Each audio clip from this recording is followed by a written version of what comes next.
নমস্কার বন্ধুরা, মীরার রান্নাঘরে আপনাদের সবাইকে স্বাগত। আজ বানিয়ে নেব মিক্স ফ্রাইড রাইস।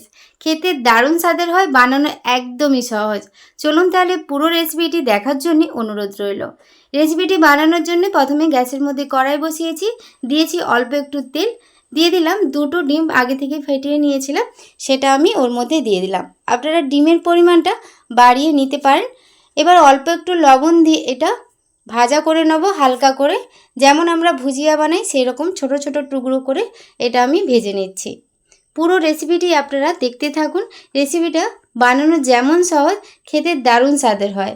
এটা আপনারা যখনই মন করবেন সেটা বানিয়ে নিতে পারবেন। সবটা তুলে নেওয়ার পর ওই একই কড়াইয়ের মধ্যে দিয়ে দিলাম কিছুটা তেল। তেলটা যখন গরম হয়ে যাবে এর মধ্যে দিয়ে দেবো পনির। আর পনিরটা আমি 200 গ্রামের মতো নিয়েছি, আর এরকম ছোট ছোট টুকরো করে কেটে নিয়েছি। এবার এটা নাড়াচাড়া করে হালকা করে ভেজে নেব। আর এর মধ্যে একটু লবণ ছড়িয়ে দেবো আর একটু হলুদ গুঁড়ো। আপনারা চাইলে পনিরটা নাও ভাজতে পারেন। নাড়াচাড়া করে হালকা করে ভেজে নিচ্ছি। এখানে আমার ভাজা হয়ে গেছে দেখুন। এবার এগুলোকে আমি তুলে নিচ্ছি। এবার গ্যাসের মধ্যে আরেকটা কড়াই বসিয়েছি, আর যেই ভাজা তেলটা বেশি হয়েছিল সেটা ওর মধ্যে দিয়ে দিলাম। এবার এর মধ্যে 2 থেকে 3 চামচ ঘি দিচ্ছি। আপনারা চাইলে বাটারও ব্যবহার করতে পারেন। এবার এর মধ্যে দিয়ে দেবো 1 চামচ রসুন কুচি, দিয়ে এটা নাড়াচাড়া করে হালকা করে ভেজে নিচ্ছি। এবার ভাজা হয়ে গেলে দিয়ে দেবো কয়েকটা সবজি।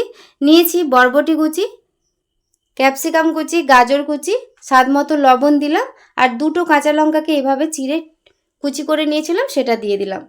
মিডিয়াম টু হাই ফ্লেমে এটা কয়েকবার নেড়ে নেব। আমার চ্যানেলে আপনি যদি নতুন হয়ে থাকেন প্লিজ আমার চ্যানেলটি সাবস্ক্রাইব করবেন, আর পাশে থাকা বেল আইকনটা পুশ করে দেবেন আমার নতুন ভিডিও পাওয়ার জন্য। এটা কয়েকবার নাড়াচাড়া করে নেওয়ার পর এখানে সয়া সস দিলাম 2 চামচ, দিয়ে আবার কয়েকবার নেড়ে নেব। কয়েকবার নেড়ে নেওয়ার পর এবার দিয়ে দেবো সেদ্ধ করে নেওয়া ভাত। এখানে এইভাবে একটু ঝরঝরিয়ে ভাতটা সেদ্ধ করে নিতে হবে, একটু শক্ত থাকতে নামিয়ে নিতে হবে। একটু পাখার তলায় রেখে দিয়েছিলাম। এরকম ঝরঝরে ভাতটা হলে তবে কিন্তু এই রাইসটা খেতে ভালো লাগবে।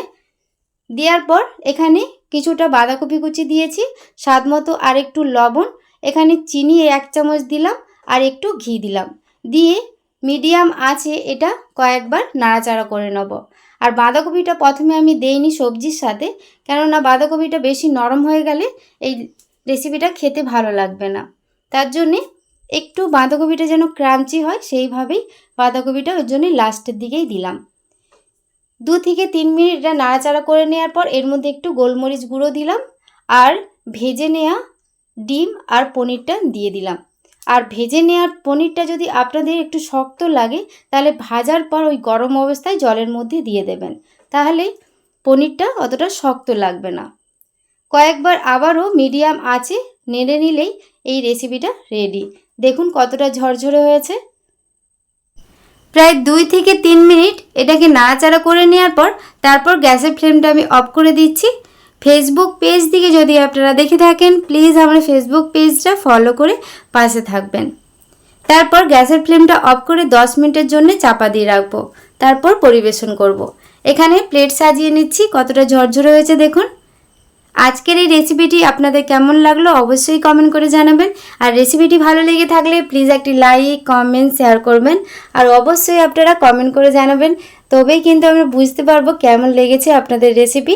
সবাই খুব ভালো থাকবেন, সুস্থ থাকবেন। ধন্যবাদ।